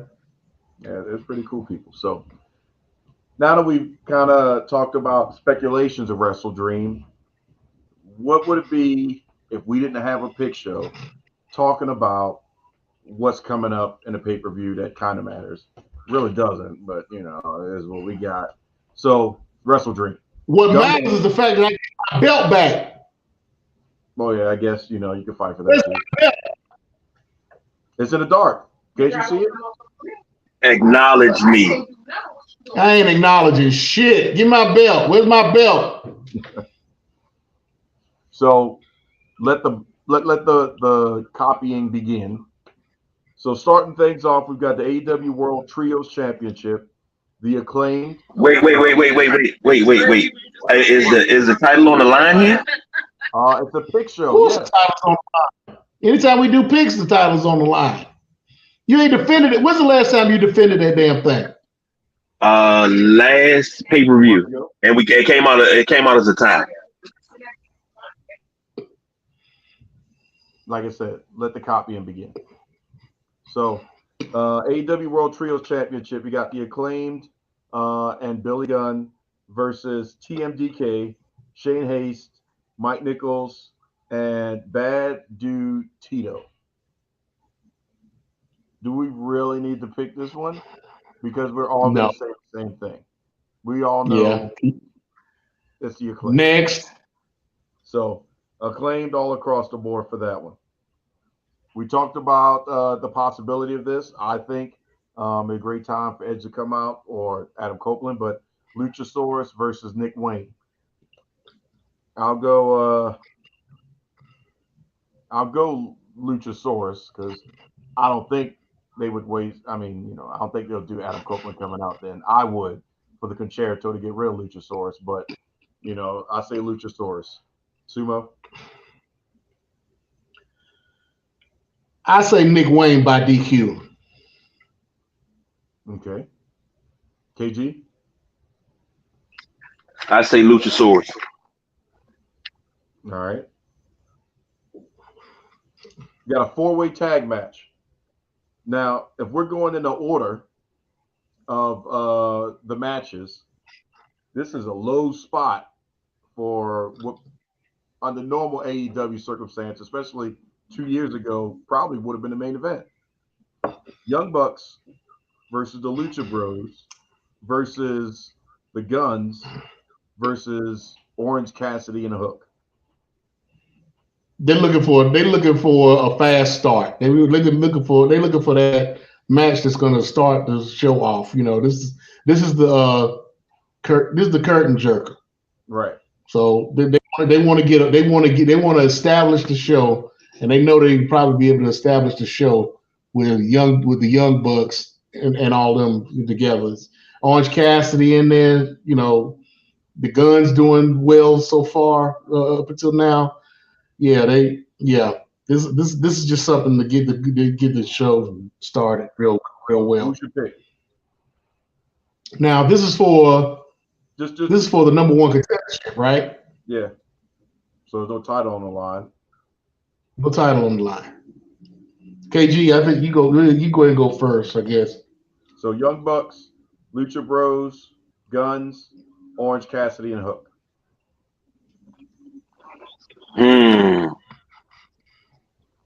Fatal 4-way. I can give you a hint. I'm gonna go to Guns. All right. Sumo.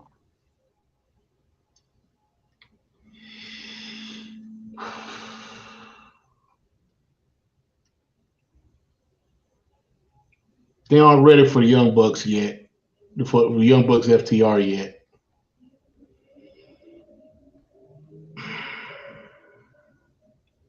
I'm gonna go with Orange Cassidy and Hook. Okay. I thought about that, and I know why you just said they're not ready, but I think this will be a gimme match for FTR. So you got to have a heel faction or heel group for them to go up against. So I'm going to go with the Guns because, Switchblade may play a factor in it. Rock Hard, Juice Robinson may play a factor in it. It'll be a hook or crook type of situation, but that sets up a heel versus face, FTR versus a heel. Could they change the title? Possibly, but more often than not, the Guns will come out because they're not going to do the Bucks. We've seen it. We're done. And Lucha Bros, Ray Phoenix has a title, and so they don't need the championship, quote unquote. So yeah, I'm gonna go with the Guns. So this could be the first decisive one, and put James over if Orange Cassidy and Hook win. But I think that would be a boring as heck match. Them versus. It might be a boring match against FTR, but it'd be something different. Different, right? They're giving Hook and Orange Cassidy a push right now, and it doesn't necessarily have to be heel versus face. So I see them like getting a television match for the titles I'm at just some looking point. at the booking for FTR. FTR has pretty much been booked heel versus face, for right? the most part. Because the pay matches would be with against other tag teams, or like an Aussie Open or something like that. So that's why I'm going with Orange and Hook. So, yeah, I can see your argument too, for real. Calling back to That's Just Nubian for the ROH World Championship and the New Japan Strong Openweight Championship. Eddie Kingston versus Katsuyori Shibata.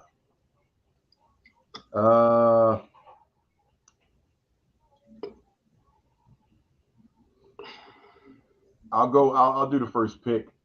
Just thinking, this is the best run Eddie Kingston has had. They put 2 belts on him, had him beat Claudio. I'm gonna go with Eddie Kingston because I think it'll be kind of weird and stupid to have him beat Claudio, get 2 belts, and then lose 2 belts. That would be old booking for Eddie Kingston, to where you give him all this hype and cut the promo and then you lose. Like, what the heck do we just get all invested in Eddie Kingston for? So I'm gonna go with Eddie because I would hope they wouldn't deflate him that way. Let him lose 1 belt, but not 2. KG.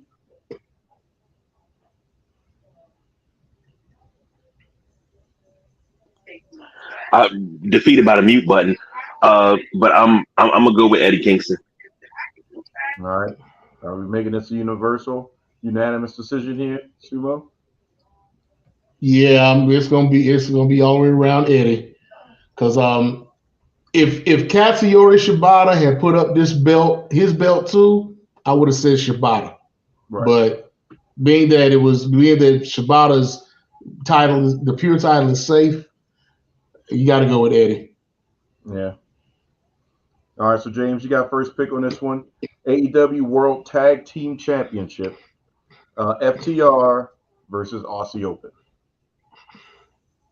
You just mentioned both of those groups, especially Aussie. As much as much as I want Aussie Open to win, I don't think they're gonna give it to him. I really don't. So I'm gonna have to go with FTR. I gotta agree. Especially since we have the other match, and we're looking at either one of those two teams, Hook and Cassidy, or the Gun Club. Aussie Open, it'd be nice for them to get it back, but they probably get the ROH belts back before they get their hands on the AEW. So I got FTR as well. KG? I agree. I got to go with FTR. I think FTR is the best thing going to AEW. That you were talking about who brings butts to the seats. FTR. Yeah, Tony Khan doesn't like him, or if he does, he's not showing it in the way he's booking them or pushing them. Took him half a year, or almost a whole year, of people complaining that we don't see enough FTR for him to finally put him on the show and give him the belts back after they went around defending, and that's a whole other story right there. We talked about that. So you know what? I'm gonna change. Hold on. I'm gonna change my pick. What? Mama say, Mama say, Mama no. I'm gonna. I can change my pick. You changed your pick the last time. You changed your pick when you agreed with me on a pick last time. Remember? But you're not going retro. You're talking about the pick we're in. I'm talking about the pick we're in right now. Oh, yeah. I thought you were talking about going backwards to change your pick. No, I'm changing to Aussie Open, and I'm selling, and I'm gonna tell you why. Because Aussie Open will be most likely be part of that London show, and they haven't put that card together yet, really. And to have Aussie Open come in as the AEW champions and defend those belts at Royal Quest, that would be a good look. So I'm just going to take a chance to switch up. Okay. All right. So I'll do this one because if it doesn't go this way, then they're stupid. Ricky Starks versus Wheeler Yuta. Ricky Starks. Obviously. Subo agrees. KG? I concur. All right. So, James, you got this one to start. The ROH World Tag Team Championship Handicap match. Now, this could also be a way to bring in Edge. Right. So MJF as it stands solo versus the Righteous. So, Sumo? I'm going to go with MJF. Okay. Because, like you said, it could be the run-in with Edge. Because right now they're saying that it's an Adam, but they're not really saying who the Adam is. It could still be Adam Cole or it could be Adam Copeland. So yeah, I'm gonna go. And plus, them putting the belts on. Them putting the belts on the Righteous, I don't see that happening right now. Maybe later on down the line, but not right now. So you can go with MJF. All right, KG, you unanimous on this? Yes, indeed. You know it's going to be MJF.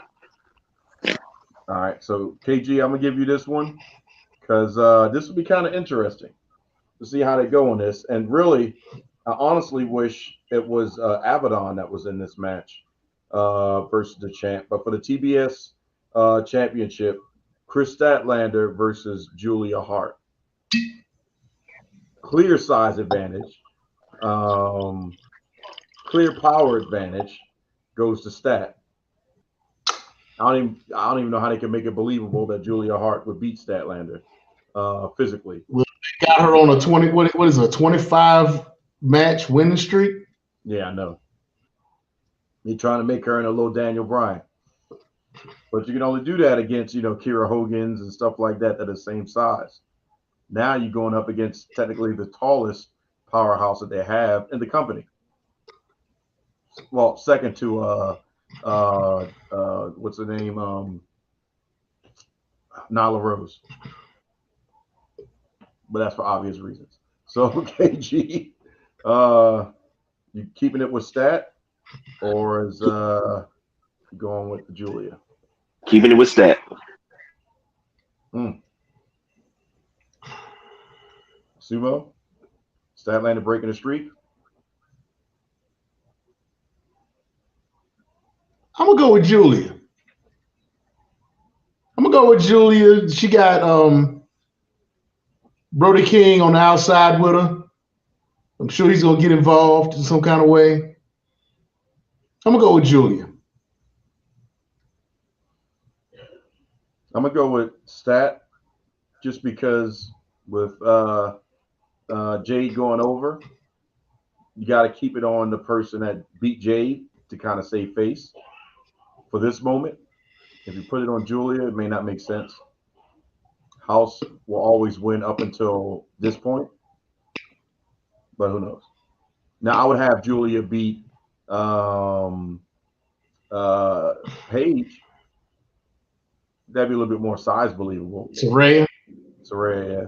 But Statlander, like, it wouldn't make sense. And then where you go from there? So I'm gonna go with Yeah, Stat. but I don't see Julia with the world title yet. I know, but I mean, if they could, you could work on her character, but the size pool is a little bit more comparable to her Size doesn't than really matter. They had Riho, and no Rio. Hikaru Rio's the Shida anomaly. as women's champion. Rio is the So anomaly. size doesn't really make a difference when it comes to AEW. Well, no, Tony Khan's booking is pretty much size specific, with the exception of Rio, because he wanted to try to get all that Japanese and Emi Sakuras and all that stuff in there. But that was all that was Kenny Omega with his input and flexing his muscle a little bit on the Rio thing. And that's his girl. They close like that.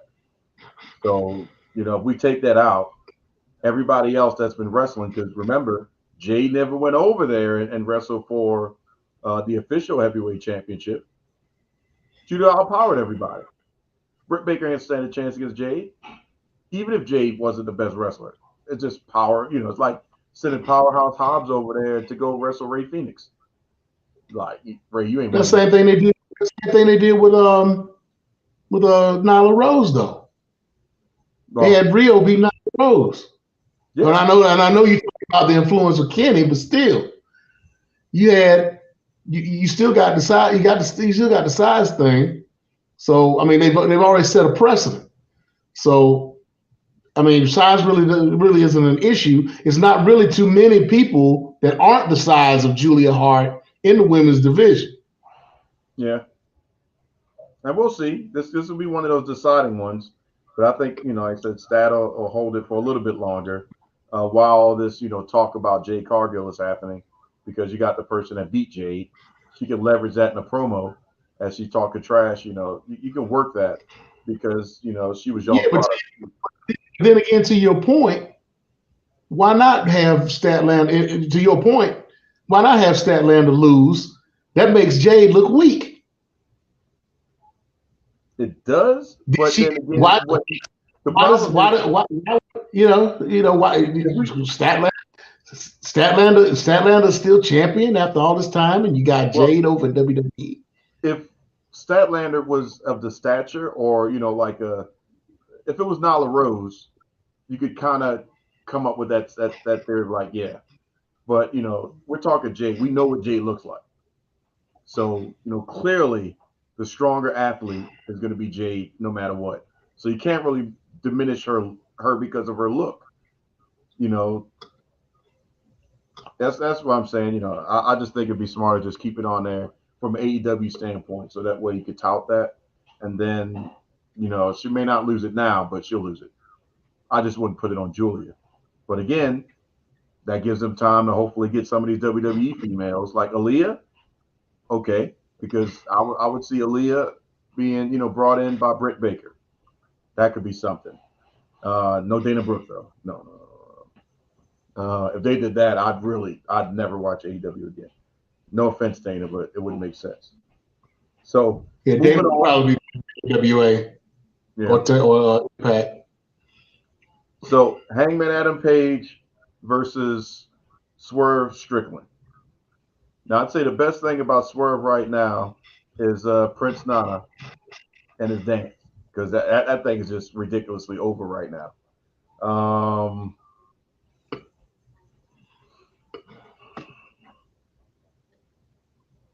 do you bury Adam Page more for the sake of pushing Swerve, or do you give Hangman a bone and have him get the win?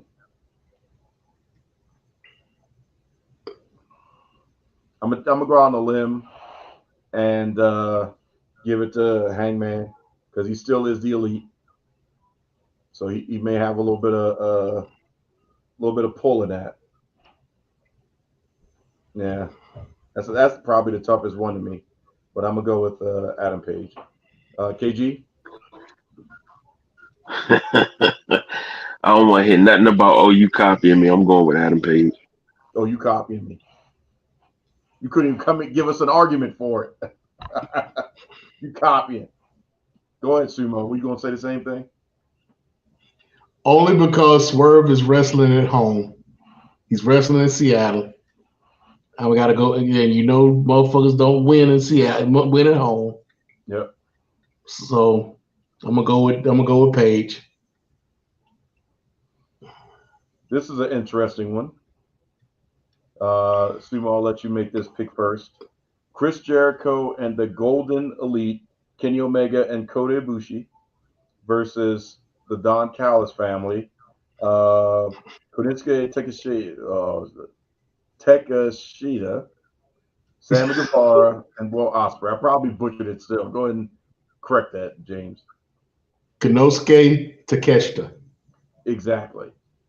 So you going with the Callis family or Jericho and the crew?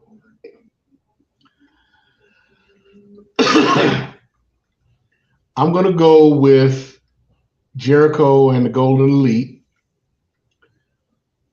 and I'm upset at the fact that this past was Saturday or Sunday, one of the two. New Japan had a pay-per-view for it was an event. It wasn't a pay-per-view. It was one of their main events leading up to the end of the Destruction Tour. Mm-hmm. Will Ospreay defended the belt and won. And in his press conference after, he made a point to come from behind the table into the camera and spoke about this match. In his interview, he called out Sammy Guevara and said to Sammy Guevara that once he gets to Seattle, he's going to walk into the dressing room and he's going to expect Sammy Guevara to come to him and apologize to him and shake his hand, because the last time they were together on the same card, Sammy Guevara hit him in the face with a baseball bat. And they went through a Dynamite, a Rampage, and a Collision without mentioning that press conference. The Callis, Guevara, and Takeshita. Neither one of them said anything about that press conference. Mm-hmm. So I got a feeling that something is going to happen within the Callis family that's going to keep them from winning that match. Only because they haven't mentioned or haven't settled that situation between them two. It's going to be some kind of dissension within the ranks. Right. So I'm going to go with Jericho and the Golden Elite. Yeah. I agree. I was going to go with Jericho and Elite, not even for that detailed of an issue, because this is an opportunity for Kenny Omega to get a win over the Callis family, and Will Ospreay without hurting Will Ospreay because he didn't have to take the fall. So Sammy could take the pin, Takeshita could take the pin, and there you go. So we're not losing any heat off of any of the heels. Jericho is just, I mean, Jericho's just going to get the windfall just because of it. It's really about Kenny Omega, getting a win against the group, not so much about Jericho or Ibushi. KG, go ahead and say I gotta Jericho. agree. Yeah, I gotta agree with you, gentlemen. I mean, it's cool. It's cool, but we know what we doing around here. But I do what I got to do to keep keep my championship. But I don't want to keep agreeing with you guys because you know it looks bad. Well, you got this next pick, so we'll see where you go, and if this is a make or break you moment for the TNT Championship. 2 out of 3 falls. Christian Cage versus Darby Allin again. Ooh. Now see, you can make this go many different ways. You can make it go where this is Christian Cage's face of the franchise moment, or Christian Cage can go ahead and put Darby Allin over. So I mean, it's a win-win for the fans. No matter who wins, I think we're gonna get a great match. And you got Darby Allin. Now here's a guy that I really really like, Darby Allin. I really like Darby Allin. That's in my best Chris Collinsworth voice. But I'm gonna go Darby Allin in this one. All right, I'm gonna go Christian. Just because if Ed shows up, you got to keep a belt on Christian. You can't have Christian lose and Ed show up. That diminishes Christian. So I'm going Christian. Sumo, Yeah, I'm gonna go Christian as well. KG, this could be your belt moment. We'll see. I'm hoping. I'm hoping that this is what it is, and this is the one that just settle me again, and that'll be what, 2 defenses. Normally it ping pongs back, and I got one under my belt. Let's see if I can get another. We'll see. Nah, that belt's. Yeah, I'm gonna expect to see you sometime next week, brother, with my belt, and it better be shiny. It better not be have a whole bunch of fingerprints and strange substances all over it either. Well, I will say this, Sumo. I haven't really seen him showing it off like you would think somebody that was told for 4 or 5 years that he could never have a belt and he would get a beating. Now he got a belt in the house and he don't even wear it, show it off, nothing. I do. It's probably sitting over in a corner glazed donut. No, actually, Looking like you got a hold of. You hear him stuttering, right? You I hear him think stuttering. KG would be wearing it to work. You know what I'm saying? Having like Well, a dookie rope chain. with the type of work I do, I can't wear that to work. Shoot, whatever. That's the hazard. You busting people upside the head with it. It's Yeah, All I know, bring it back to Daddy. Just make sure it's all shined up and ready for me. That's all. Well, she's already with Daddy, so No, she ain't with Daddy. We never see it. She ain't with Daddy. We can't claim that. well, let me explain something to you. The same way the Nubian Sumo he liked to claim Nia Jax for me and everything. He wants to claim his belt from me. It's not gonna happen. Just about to mention that you just got Nia Jax back, so you don't need the belt. I was getting ready to say that too. But here's the funny part about it. Nia Jax never went nowhere. Okay. See, I had to remember this, the family show. I was getting ready to drop something on you, but I was like, nope, can't even do that. I'll do it for you. I still got a booty print in my bed, in my mattress.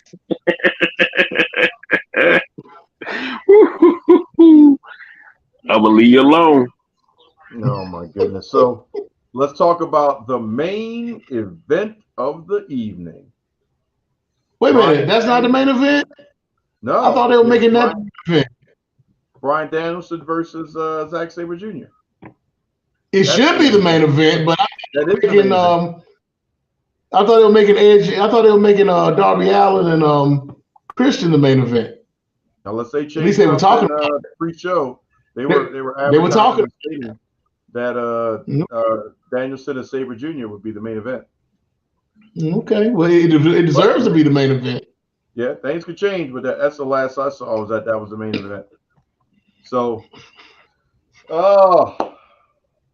American Dragon versus Zack Sabre Jr. That should be the match of the night, though. Yeah, it will be. I'm going to roll the dice, and I'm going to go with Zack Sabre Jr. KG?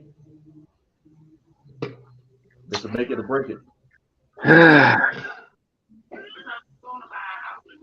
Zack Sabre Jr. Sumo?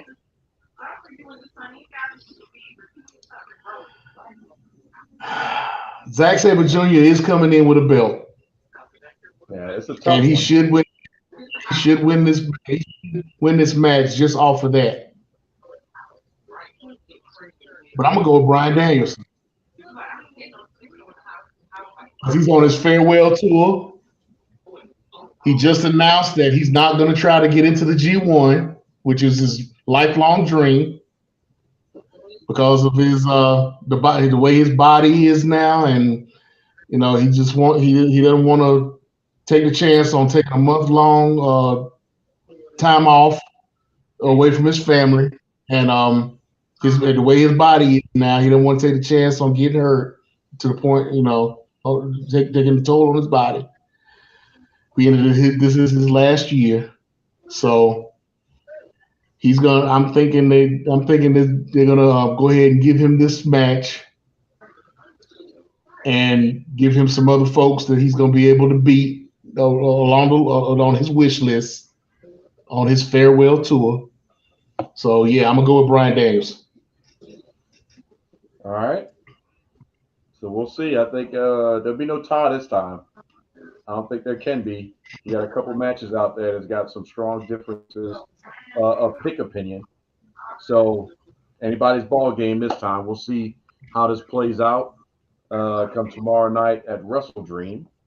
And then between one of these two gentlemen, we'll see the belt or not see the belt until the next pick go round. So you can figure out who you want to root for based on if you want to see the daggone belt or not. Hey, KG.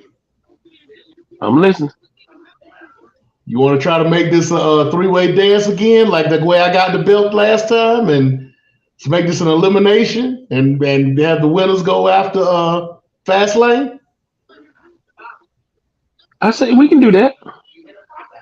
Or you want to go? Or you want to try to get this win straight up, and then all three of us go after it again next week? We can do that. We can do that because we got so many pay-per-views that's on top of each other.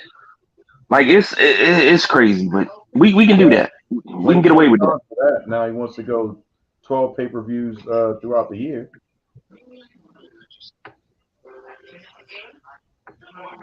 Hell, this right here should have been a Fall Brawl. Yeah. Then next month could have been Halloween Havoc. Mm-hmm. It writes itself. It does. And then you for December you can use the old ECW joint. December to Disremember. Yep. Yeah. The good old days. So we in agreement that this is an elimination? Yep, that's what it sounds like. This is an elimination. I'll sign that. All right. All right, contract has been signed. Three-way dance. That means I'm gonna be winning after next week. I'm gonna have to get. That's another week that you'll be able to hold on to that belt. That's the only reason why he did it, Don. He's guaranteed. That's another week he gets to hold on to the belt, even if he loses.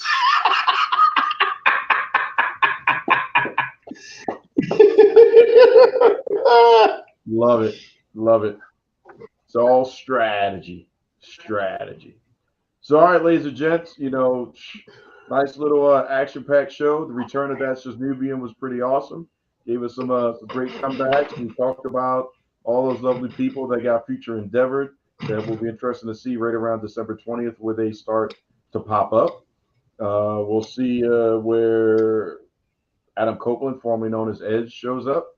If it is Wrestle Dream tomorrow, and then we'll keep our ear to the Performance Center grindstone to see what happens with Jade Cargill and where she could potentially be set up for, or what she could be set up for, who her first opponent could be, or what's happening on her road to Bianca Belair at WrestleMania in 2025.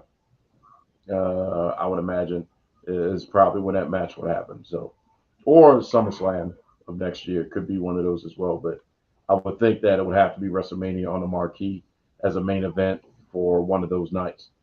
So, any last words, gents? I am the current reigning and defending champion. Like I always say, I'm not better than anybody. I'm just better than you. Acknowledge me. And you know No.